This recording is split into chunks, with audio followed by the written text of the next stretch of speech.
A paz de Cristo, queridos, com alegria e satisfação, nós estamos mais uma vez aqui para trazer aos professores, alunos e amantes das Escrituras ensinos da Palavra de Deus. Nós estamos estudando na revista da CPAD, quarto trimestre, a obra da salvação. Jesus Cristo, o caminho, a verdade e a vida. Na lição de número 3, nós falaremos a respeito da salvação e o advento do Salvador.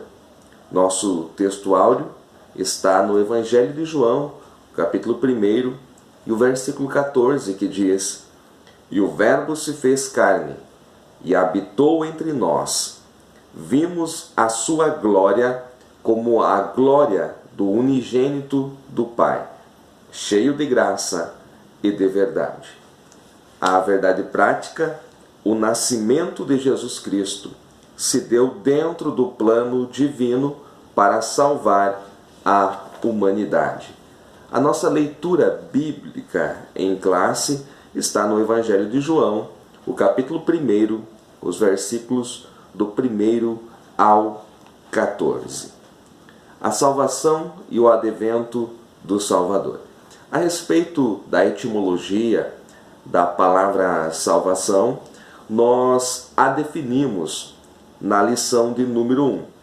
Hoje nós falaremos a respeito do advento do Salvador. O que é advento? A palavra advento, ela vem do latim e significa vinda, chegada, aparecimento. Então esta é a definição da palavra advento e é muito bom você a definir para os seus alunos antes de iniciar a sua aula. A nossa lição ela se divide em 3 tópicos. O primeiro, o anúncio do nascimento do Salvador. O segundo tópico, a concepção do Salvador.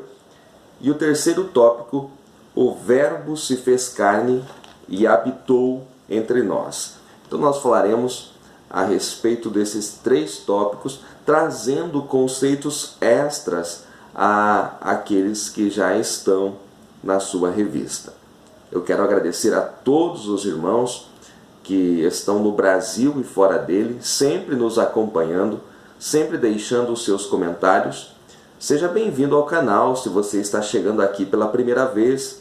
Se ainda não se inscreveu, inscreva-se neste canal e ajude-nos compartilhando os nossos vídeos nas suas redes sociais. Que Deus abençoe a todos. Eu deixo também abaixo o link do professor Juninho, que é o nosso parceiro aí, com lições de jovens e juvenis.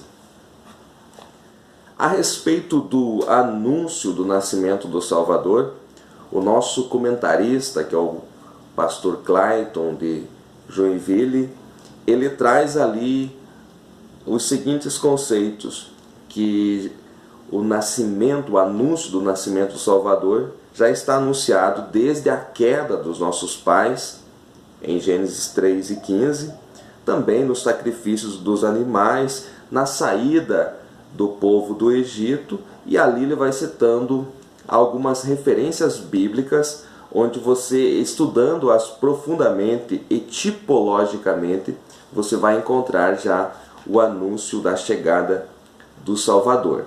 Mas eu quero trazer aqui algumas outras referências bíblicas que também falam da vinda, do advento do Salvador. Olha, são mais de 120 referências bíblicas a respeito deste assunto, da promessa da vinda do Messias. São mais de 120 referências. Eu quero citar aqui algumas 5 ou 6 referências no máximo, para que enriqueça a sua aula, você leve para a sua classe. Se você olhar para o livro de Números, capítulo 21, os versos 8 a 9, você vai ver ali o povo hebreu numa situação bastante difícil, onde eles estavam sendo atacados por serpentes devoradoras, e Deus dá a ordem a Moisés que ele construa uma serpente de bronze e todo aquele que olhasse para esta serpente seria salvo. E Jesus, quando ele está pregando a Nicodemos, no Evangelho de João, no capítulo de número 3, versículos 14 e 15, ele faz menção a este texto de Números 21, como que se referindo a ele. Ele diz que assim como Moisés levantou a serpente no deserto, assim importa que o Filho do Homem seja levantado. Então, este texto de Números, capítulo 21, versículos 8 a 9, fazem referência ao advento do Messias, à vinda do Salvador. Outro texto, em Deuteronômio capítulo 18 e o versículo 18, Moisés diz que se levantará um profeta assim como ele, e a este o povo de Deus ouviria. Este profeta que Moisés faz menção em Deuteronômio 18 e 18 é o Messias, é a pessoa de Jesus Cristo. Nos Salmos você vai ver muitas referências, muitas profecias, muitos salmos proféticos a respeito do advento do Salvador.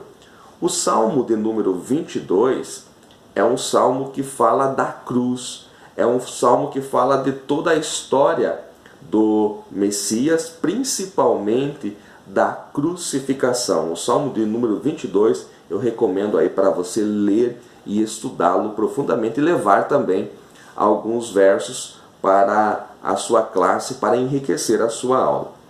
O Salmo de número 41 e o versículo 9 é um salmo profético a respeito da traição do Messias. Então diz ali que até o amigo próximo, o amigo chegado ou o amigo íntimo, varia conforme a versão, levantou contra mim o seu calcanhar. Então se referindo à traição, que um dos 12 seria o traidor. O Salmo de número 110, o versículo 4, se refere também à pessoa do Senhor Jesus como uma referência ao seu sacerdócio, que ele seria sacerdote para sempre, segundo a ordem de Melquisedeque. Então, se referindo ao Senhor aí como um sacerdócio perfeito da ordem de Melquisedeque. Olhando para os profetas, em Miqueias, capítulo 5, e o versículo 2, fala do seu nascimento em Belém. Então fala até onde ele nasceria, que de Belém viria o Salvador, que Belém, Efrata, de maneira nenhuma era menor do que as outras cidades de Judá. No último livro do Antigo Testamento, lembrando que eu estou citando a nossa ordem, sabemos que na Bíblia judaica a ordem é diferente. Malaquias, capítulo 3 e versículo 1, ali é dito que o Messias seria precedido por um mensageiro. Então Malaquias capítulo 3, se referindo aí à pessoa de João Batista que precederia o Messias. Então são algumas referências, você pode aí voltar o vídeo, anotar essas referências e levar para a sua classe, vai ser de grande importância. No segundo tópico, fala ali a respeito do cordeiro. E quando esta menção aqui a respeito do cordeiro, é importante que você tenha bastante atenção. É citado Apocalipse, capítulo 13, versículo 8, a respeito do cordeiro morto desde a fundação do mundo. Então, este cordeiro que foi morto desde a fundação do mundo fala daquele cordeiro que foi morto lá em Gênesis capítulo 3, a partir do momento que o homem pecou. Então o Senhor sacrificou um animal. E ali muitas pessoas perguntam, mas está escrito que é um cordeiro, que foi... Sim, o Senhor, ele sacrificou um animal para que da pele deste animal ele vestisse Adão e Eva, que agora viram que estavam nus. Então, aquele cordeiro, aquele animal que foi morto lá no Gênesis capítulo 3, é desta referência que o autor do Apocalipse, João, está se referindo. O cordeiro morto desde a fundação do mundo. Mas também a Bíblia se refere ao Cordeiro que foi morto antes da fundação do mundo. Se você olhar para 1 Pedro, capítulo 1, versículo 20, ali fala do Cordeiro morto antes da fundação do mundo, se referindo ao Pai, porque na sua presciência, na sua sabedoria prévia, ele já havia elaborado na eternidade, ainda antes da criação do mundo, o plano da salvação. Então, 1 Pedro 1,20 se refere ao plano eterno de Deus, o Cordeiro morto antes da fundação do mundo, e Apocalipse 13,8 se refere ao Cordeiro morto desde a fundação do mundo, né, que era aquele animal que foi sacrificado ainda no Éden, que tipifica a pessoa bendita do Senhor Jesus Cristo. São alguns conceitos importantíssimos aí para você enriquecer a sua alma. A respeito da concepção do Messias, a concepção virginal de Jesus. Para entender essa parte aí, nós precisamos entender a divindade. A divindade é composta de 3 pessoas, então nós temos uma divindade só. Eu não tenho o costume de utilizar a palavra trindade, não que seja errado, mas às vezes dá a entender 3 deuses. Então nós temos uma divindade, desta maneira que o apóstolo Paulo se refere, um só Deus. Nós temos então nesta divindade um só Espírito e 3 almas. Então nós temos a alma do Pai, a alma do Filho e a alma do Espírito Santo. Mas o Espírito é um só. Então um só Deus, um só Espírito e 3 almas. Então o Verbo, que nós colocamos ali como segunda pessoa da divindade, lembrando que esta ordem é somente para nós estudarmos. Não existe um Deus maior, uma pessoa maior do que a outra, de maneira nenhuma. É só a maneira de nós entendermos. Então nós dividimos Pai, Filho e Espírito Santo, primeira, segunda e terceira pessoa. Então o Verbo, que é a segunda pessoa, é pré-existente. A sua alma é eterna, sempre eterna, não tem começo e não tem fim. Então, o que vai nascer, o que é gerado no ventre de Maria pelo Espírito Santo é apenas o corpo de Jesus, e é neste corpo que habitará a sua alma, que é coexistente desde a eternidade, por toda a eternidade. E estava onde? Estava no seio do Pai, conforme diz o Evangelho de João. Então, o que Maria vai conceber é o corpo terreno de Jesus, onde habitará a sua alma, que é eterna. Se você olhar para Hebreus 10:5, uma parte deste versículo diz: mas corpo me preparaste, para que fosse executada com perfeição a encarnação do Verbo. Ele necessitaria de corpo. E Hebreus 10:5 faz menção a este corpo. Podemos dizer então, como dizem alguns, que Maria é mãe de Deus? Não, Maria não é a mãe de Deus, como se diz no romanismo. Ela é a mãe do corpo humano de Jesus e não do corpo místico. Lembrando que o corpo místico de Jesus é a igreja. Nós somos o corpo de Jesus Cristo. Nós, a igreja, somos o corpo místico de Cristo. Maria é mãe do corpo terreno de Jesus. Ela não é mãe de Deus, porque o Verbo existe desde por toda a eternidade. Não houve a união do espermatozoide com o óvulo para que a alma fosse formada, porque a alma dele é pré-existente. É isso que o Evangelho de João está falando. Muito bem. Vamos analisar agora alguns dos versículos que estão citados na nossa leitura bíblica em classe. João, Evangelho de João, capítulo 1, versículos 1 a 14. Nós vamos analisar apenas alguns dos versículos aqui. Então diz ali: no princípio era o Verbo, e o Verbo estava com Deus e o Verbo era Deus. Então, o que o Evangelho de João vem provar é que aquele que é chamado aqui de Filho de Deus é Deus também. Então, João inicia o seu Evangelho provando aí a pré-existência do Verbo. Sempre existiu na eternidade. O Verbo estava com Deus e o Verbo era Deus. No versículo 2, diz que ele estava no princípio com Deus. Então, para que você entenda corretamente esse texto, é só você trocar a palavra princípio por Gênesis. Ele estava no Gênesis com Deus. Então, aí você entende corretamente este texto. O versículo de número 3, ele diz que todas as coisas foram feitas por ele e sem ele nada do que foi feito se fez. O que é verbo? No grego, a palavra é logos. Ele é a palavra criadora na boca do ancião de dias. E aí você me pergunta, professor Márcio, o que é ancião de dias?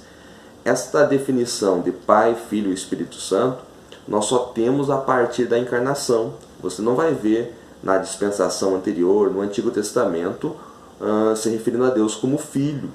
Não.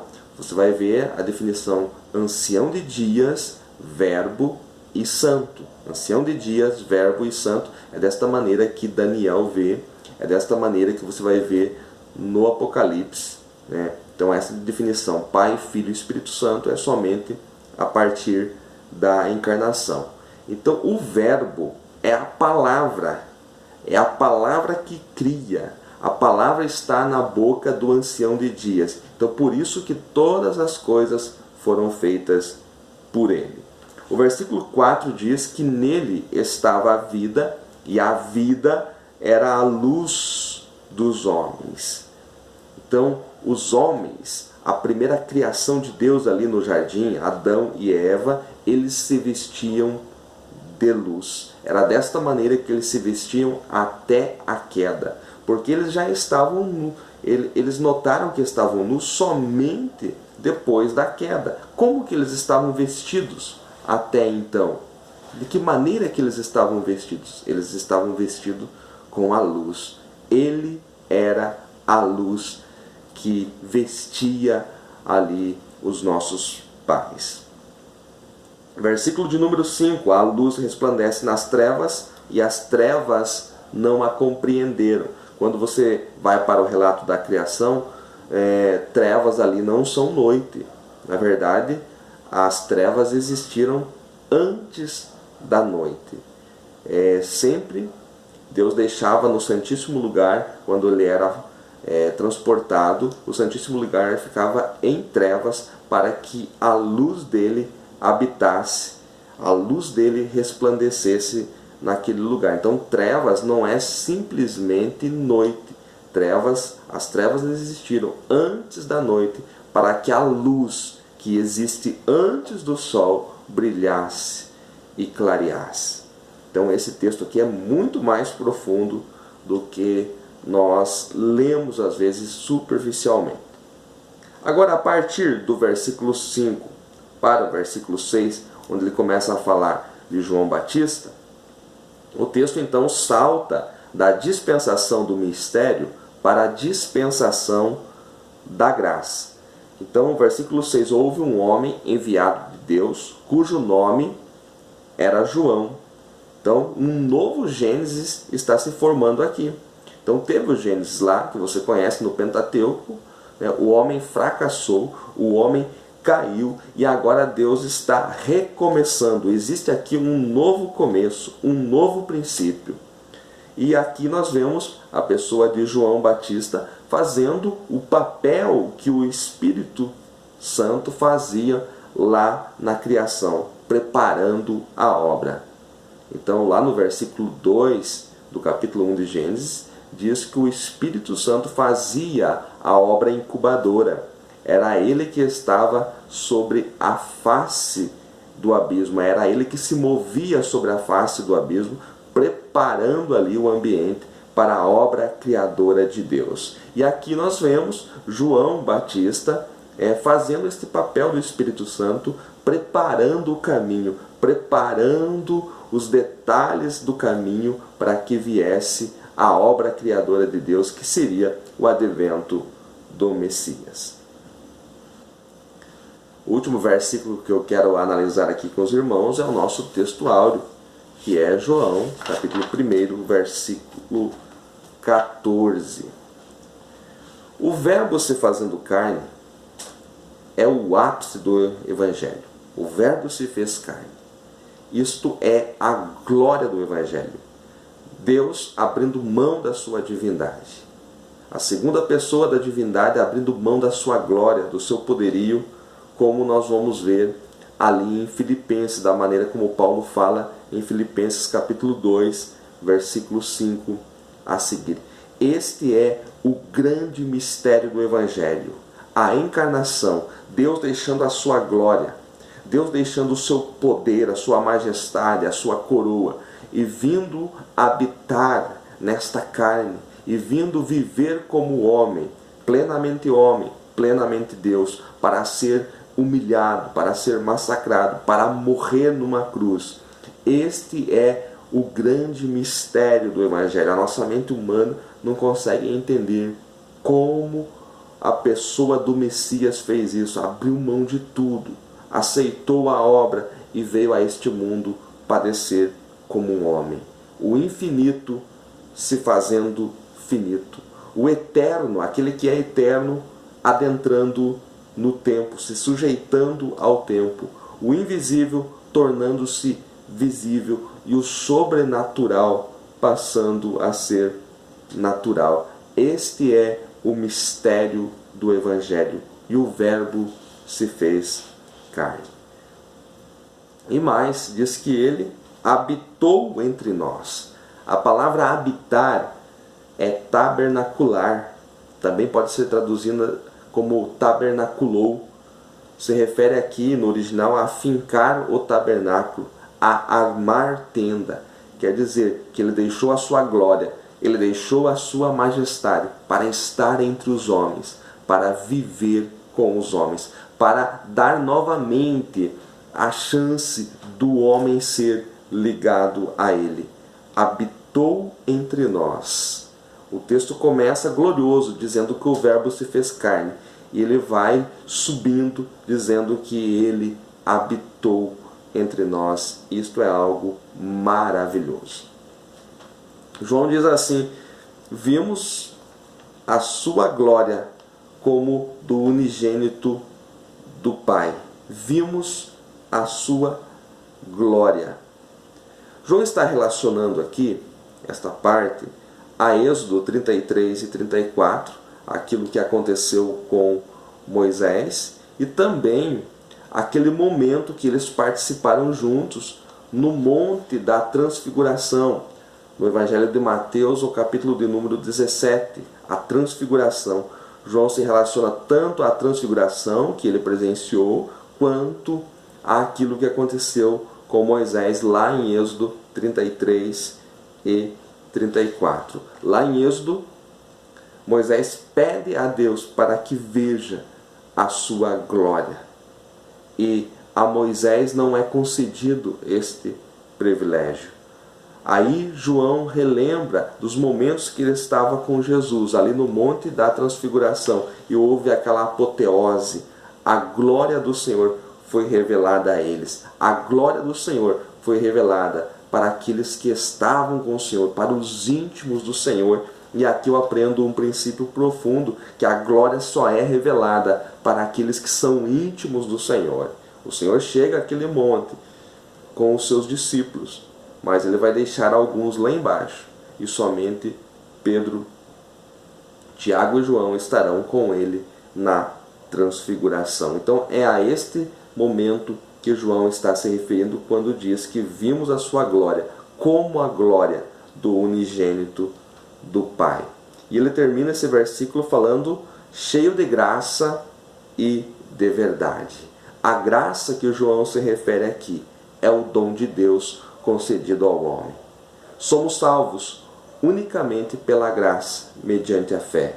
A graça é um dom de Deus. E é somente pela graça que nós temos de novo o acesso ao Pai. É somente pela graça que nós podemos habitar com Ele. É somente pela graça que nós podemos estar aqui falando deste Evangelho glorioso. É somente pela graça que é um dom de Deus. E ele fala assim, cheio de graça e de verdade.